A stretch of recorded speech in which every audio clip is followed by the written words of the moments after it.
Esse muro aí que fizeram aí é errado.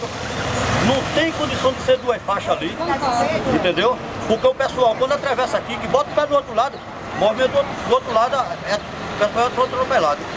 Quase todo dia aqui tem batida, entendeu? E acidente. Ontem foi ontem, não foi? Teve um atropelamento, teve um atropelamento aí. Não tem uma lombada, não tem um quebra-mola, não tem nada, entendeu? Isso aí já há muito tempo já o pessoal já se reuniu, já mandou para a Câmara, já mandaram até para a Câmara e não resolveram nada, entendeu? Pode falar. Muitos anos isso aqui, desde muito tempo. Isso aqui era bom, isso aqui era entrada e saída por aqui de Pujuca. Não acontecia o que está acontecendo hoje. É o caso agora que está acontecendo aí. Então como é que ele vai saber se não tem placa sinalizando?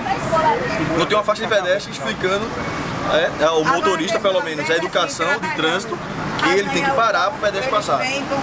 Então não tem sinal, que será para ter um sinal aqui também, né? Que os carros, que se isso aqui é saída de carro, com o sinal aqui, os carros estão na via local, eles saem, né?